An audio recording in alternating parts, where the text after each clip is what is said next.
November 11, 1942. Stalingrad. 23 degrees below zero.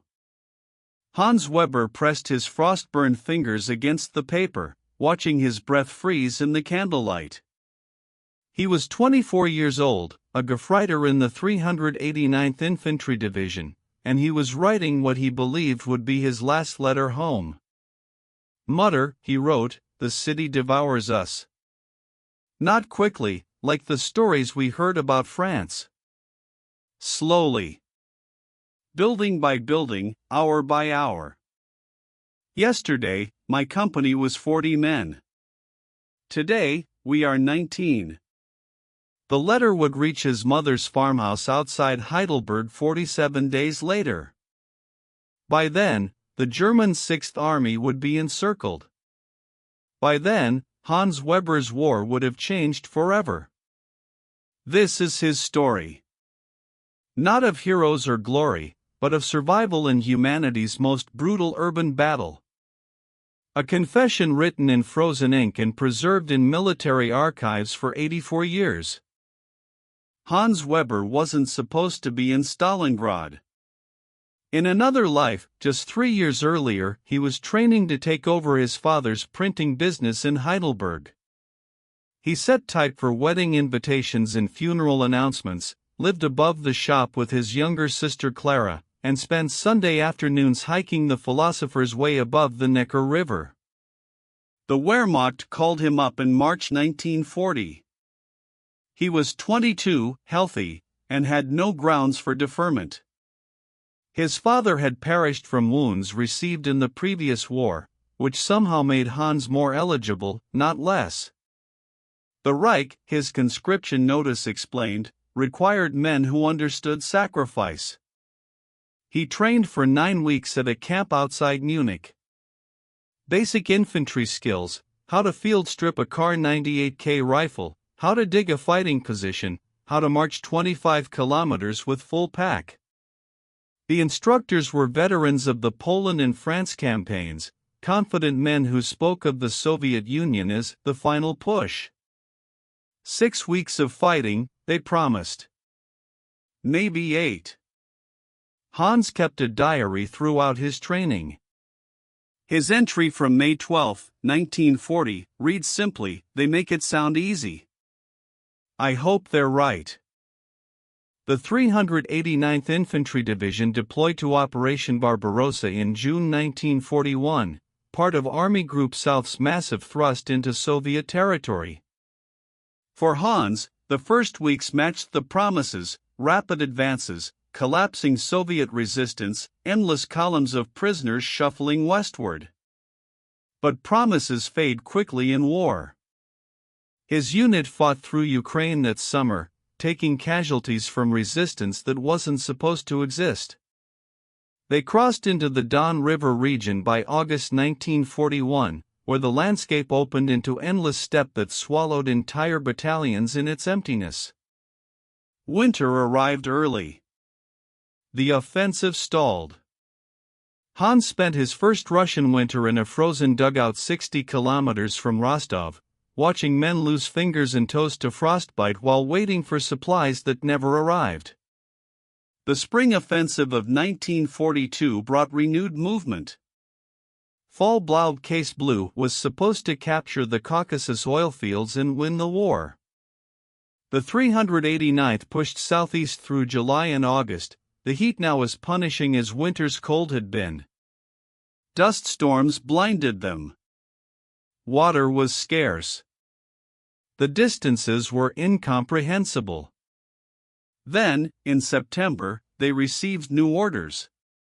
Their objective had a name: Stalingrad.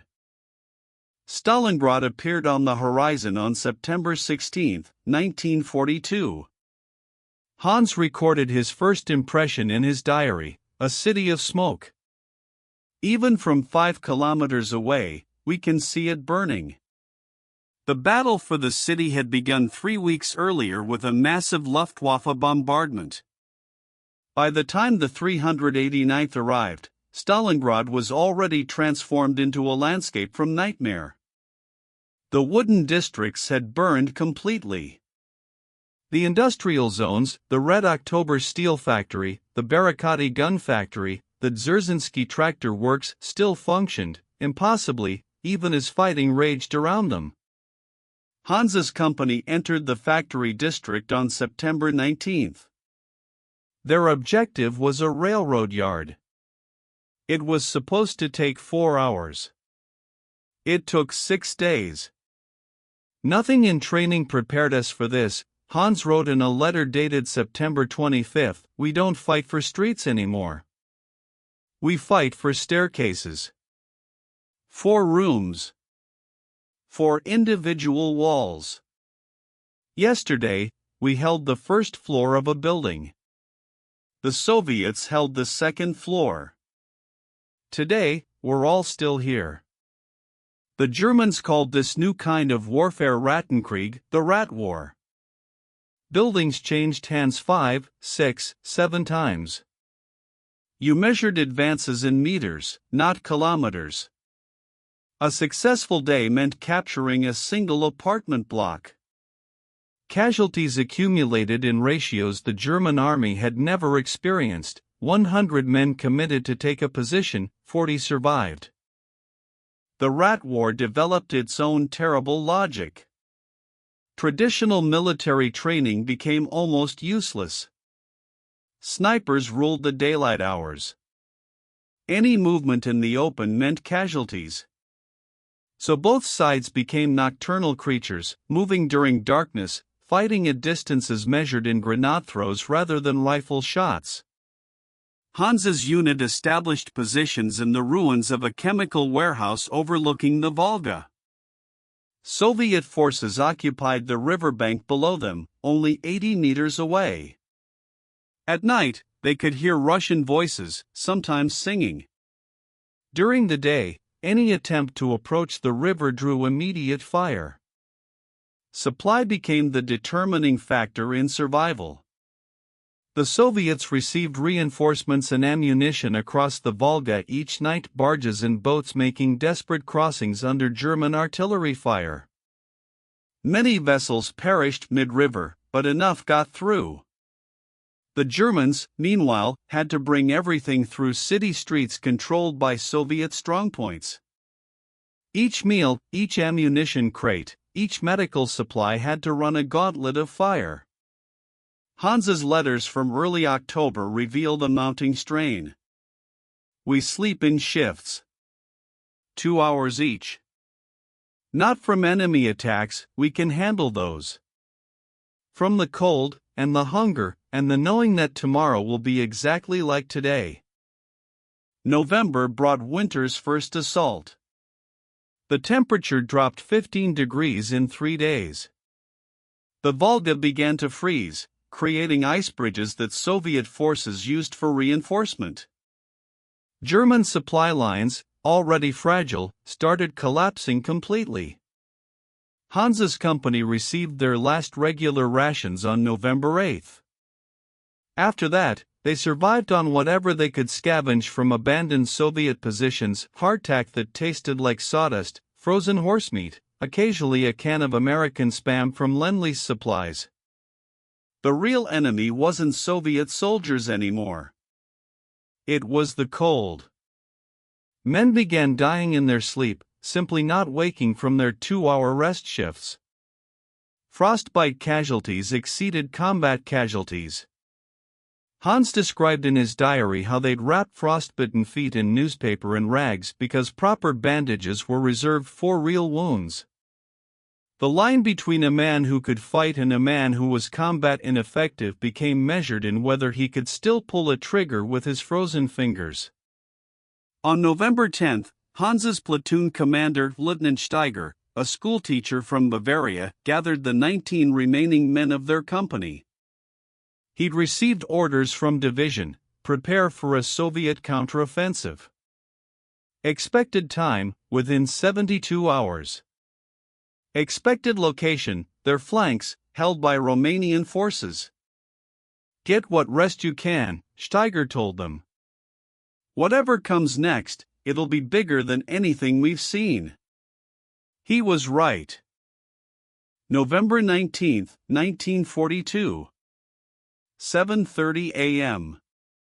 The Soviet counteroffensive began with an artillery barrage that Hans felt before he heard a pressure wave that compressed the air in his lungs and shook dust from every surface. Operation Uranus, though the Germans didn't know its name yet, had begun. Two Soviet army groups attacked simultaneously, one north of Stalingrad, smashing through Romanian Third Army positions, another to the south, piercing Romanian Fourth Army lines. The strategy was elegant and devastating: avoid the German strongpoints in the city, strike the weaker Axis flanks, then meet behind Stalingrad and trap the entire Sixth Army. Hans's position in the factory district received fragmentary reports throughout the day. Romanian lines broken. Soviet tanks advancing. Communications disrupted. By nightfall on November 20th, the situation report stopped completely.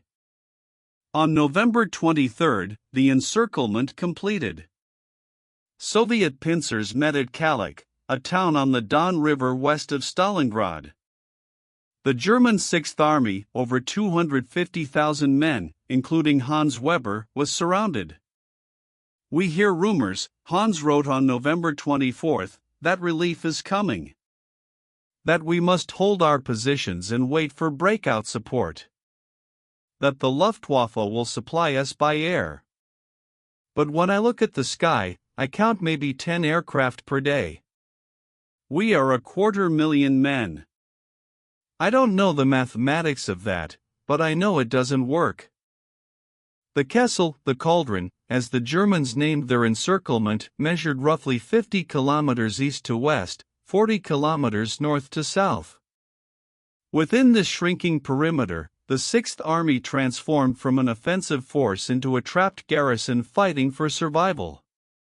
Hermann Göring, commander of the Luftwaffe, had promised Hitler that his aircraft could deliver 500 tons of supplies daily, the minimum needed to sustain the trapped army.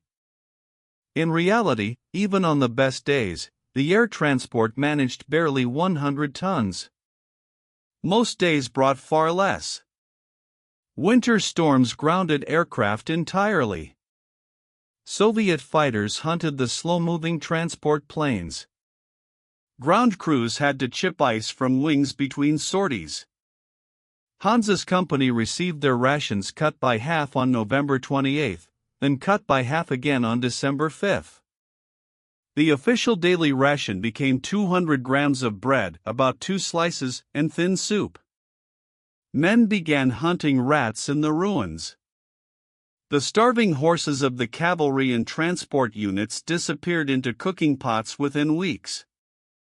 "We joke about the menu," Hans wrote in early December. Monday, bread soup with bread. Tuesday, soup bread with soup. Wednesday, see Monday. The jokes aren't funny anymore, but we tell them anyway because what else is there? The wounded suffered most terribly. Medical supplies ran out quickly. The field hospitals, once protected by the protocols of war, became just another position to defend. Morphine reserves exhausted. Bandages reused until they fell apart. Men with wounds that would have been survivable with proper treatment instead died slowly in frozen dugouts. Christmas 1942 arrived with temperatures at 30 below zero. The German High Command distributed special rations, a small portion of chocolate, a cigarette allocation, a single measure of schnapps per man. Hans's company received their Christmas supplies on December 23, enough for half the men, distributed by lottery. Hans drew a losing number. He wrote about watching the men who'd won their rations trying to make them last, taking single bites of chocolate and letting it melt slowly, saving the cigarettes for moments of particular desperation. "It's not the hunger that hurts most," he wrote. "It's watching something as simple as chocolate become as precious as life itself." The Soviets attacked on Christmas morning. Not a major offensive, they were content to let winter do most of their work, but steady pressure to keep the Germans from resting, from recovering, from hoping. Hans's position came under mortar fire at dawn. They lost 2 men, one fallen in combat, one who simply didn't wake up after the barrage ended. By late December, the German perimeter had shrunk to roughly 30 kilometers across. The Soviets recaptured the airfield at Tatsinskaya, one of the main supply bases outside the pocket. The remaining airfields, Potomnik and Gumrak, both inside the shrinking perimeter, came under increasingly effective Soviet artillery fire. On December 28, Hans received the first letter from home that had reached him in 6 weeks. His mother wrote about Christmas at the farmhouse, about Clara helping with the church service, about neighbors asking if there was news from the Eastern Front. The letter had been written before the encirclement, when his mother still believed he might receive parcels she'd sent. Hans never got those parcels. He never wrote back to tell her why. January 1943 brought no hope, only arithmetic. The daily ration dropped to 100 grams of bread. The Sixth Army was starving to death in measurable, documentable stages. Men too weak to fight effectively. Men too weak to carry wounded comrades. Eventually, men too weak to walk. Hans described the progression in his diary with the detached precision of someone documenting his own decline. January 4th, noticed my belt needs tightening by 2 holes. January 8th, 3 holes. January 11th, can count my ribs easily through my uniform. The Soviet final offensive began on January 10. Operation Ring was designed to crush the pocket in systematic stages, compressing the Germans into an ever smaller space until organized resistance became impossible. Soviet artillery opened the attack with a barrage that lasted days. Entire blocks simply disappeared, transformed from ruins into rubble fields. Hans's company pulled back from their factory district positions on January 12. They'd held that position for nearly 4 months. Now, with their numbers reduced to 11 men, they withdrew toward the city center, carrying their wounded on improvised stretchers made from doors and blankets. "We don't fight anymore," Hans wrote on January 14, "we just try to survive the next hour." Then the next. Then the next. By January 20, the Potomnik airfield, the last functioning supply base, fell to Soviet forces. The final airfield, Gumrak, could barely operate, its runway pockmarked with shell craters. The Luftwaffe began evacuating the wounded on any aircraft that could still fly out. Thousands crowded the field, but only hundreds could leave. Selection was arbitrary, brutal, final. Hans watched transport aircraft depart knowing he would not be on them. He wasn't wounded enough to qualify, but too weakened to fight effectively. He existed in a terrible middle ground, alive, but perhaps not for long. On January 22, Soviet forces overran the last airfield. The Sixth Army was now completely isolated. No supplies. No reinforcement. No evacuation. The pocket split into 2 smaller cauldrons as Soviet forces drove through the center. Hans's company found itself in the southern pocket, compressed into less than 3 square kilometers of ruins. Field Marshal Paulus, commander of the Sixth Army, radioed Hitler requesting permission to surrender. Hitler responded by promoting Paulus to Field Marshal and sending a reminder that no German Field Marshal had ever surrendered. The message was clear: fight to the end, or take the other option. Paulus chose a third path. On January 31, in the basement of the Univermag department store, he surrendered himself and his staff. He did not, however, issue a general surrender order to all units. That would have violated Hitler's command. Instead, individual units were left to make their own decisions about surrender. Hans Weber's moment came on February 1, 1943. The Soviet soldiers appeared in the ruins at dawn. Hans and the 6 remaining men of his company were sheltering in what had once been a shop basement. They had no ammunition left, the last bullets expended 2 days prior. They had no food. 3 of the men couldn't stand without support. "We could hear them calling," Hans wrote later, describing the moment. "Not in German. In Russian. But we understood the meaning. Come, comrade. Come, comrade. It's finished." Lieutenant Steiger, the schoolteacher from Bavaria who'd led them for 4 months, made the decision. He walked to the ruined doorway, removed his helmet, and raised his hands. The others followed. Hans climbed the basement stairs into daylight for the first time in 3 days. The Soviet soldiers who captured them were younger than Hans expected. One couldn't have been more than 19.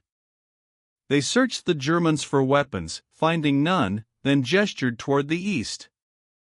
A long column of prisoners was already forming, hundreds of men shuffling through the snow in the direction of the Volga. Hans joined the march. He had survived Stalingrad's battle. Now he had to survive its aftermath. The march to the prisoner collection points took 3 days. Men fell constantly. Those who couldn't continue simply sat in the snow and didn't rise.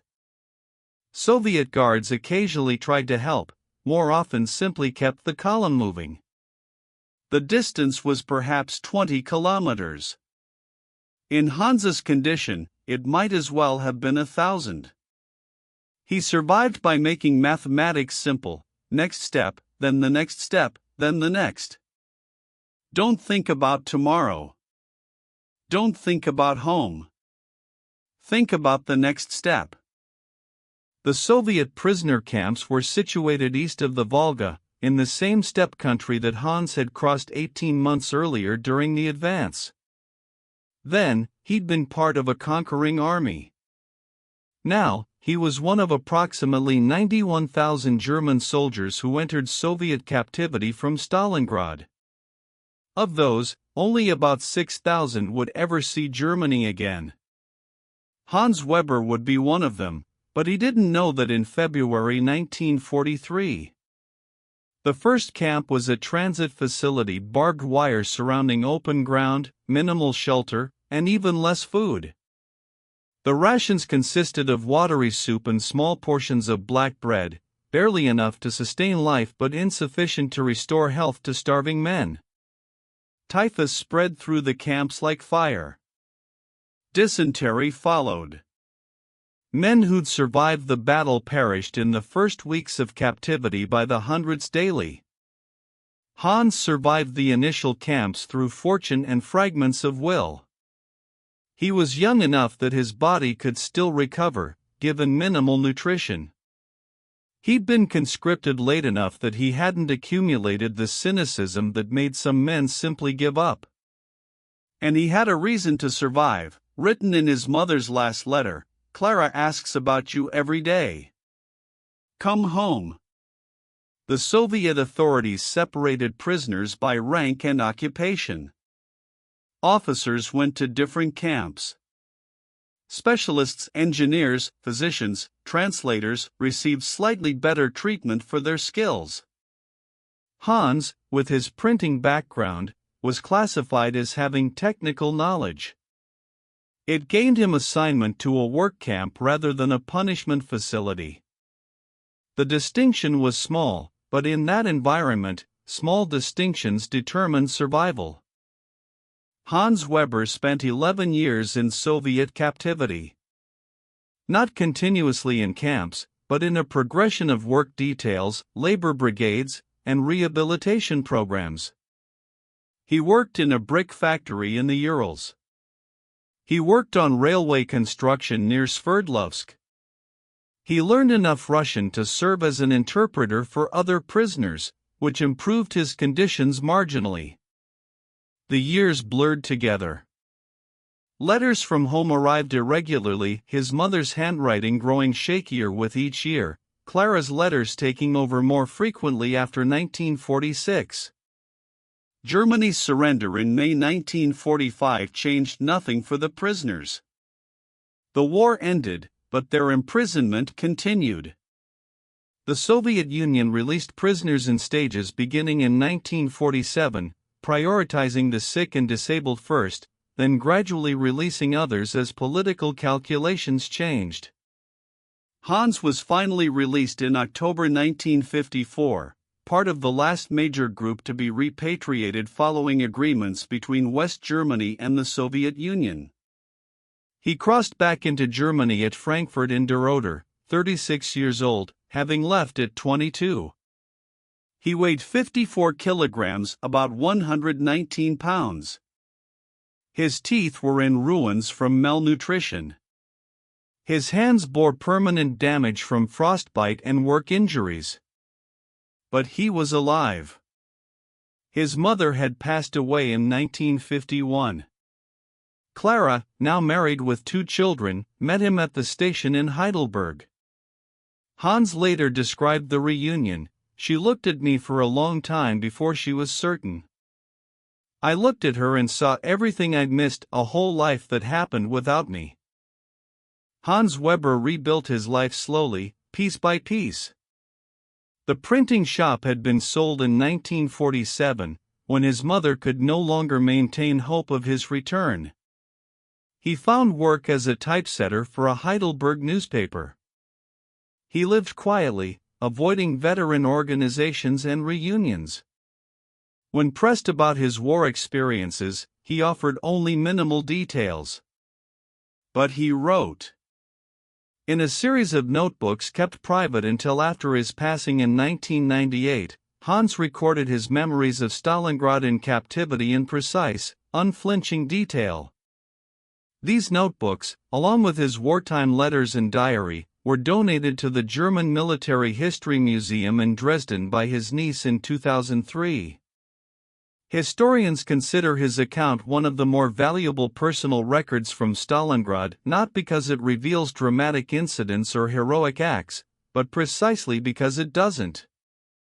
Hans Weber's experience was representative, an ordinary conscript in an extraordinary catastrophe, surviving through chance and endurance rather than exceptional action. In a 1983 interview conducted for a local history project, Hans was asked if he considered himself a survivor. He thought carefully before responding, "I survived, yes. But surviving isn't the same as winning. It's just still being here when so many others aren't." Of the approximately 250,000 German soldiers trapped in the Stalingrad pocket, roughly 91,000 entered Soviet captivity. About 6,000 eventually returned home. Hans carried the weight of those numbers for the rest of his life. The Battle of Stalingrad lasted from August 1942 to February 1943. Casualty estimates vary, but most historians assess the combined casualties, killed, wounded, captured, missing, at over 1.5 million soldiers on both sides. Civilian casualties in Stalingrad itself numbered at minimum 40,000, possibly far more. The battle marked the beginning of Germany's strategic retreat on the Eastern Front. It demonstrated that German forces could be defeated, trapped, and destroyed. Soviet forces, learning from 2 years of catastrophic defeats, had evolved into an effective, modern military organization. The momentum of the war shifted irreversibly. But beyond strategy and statistics, Stalingrad represents something else, the absolute limit of human endurance in industrial warfare. The city became a place where traditional military concepts broke down completely. Victory and defeat measured in meters of rubble. Supply lines determining outcomes as much as tactics. Survival depending as much on fortune as skill. Hans Weber's confession, his letters, diary, and memoirs reminds us that these enormous historical events were experienced by individuals. Young men who wanted to go home. Who missed their families. Who suffered from cold and hunger. Who made no grand decisions but simply tried to survive each day until, impossibly, they did. Hans Weber passed away in December 1998 at age 80. He was buried in Heidelberg's Bergfriedhof Cemetery, not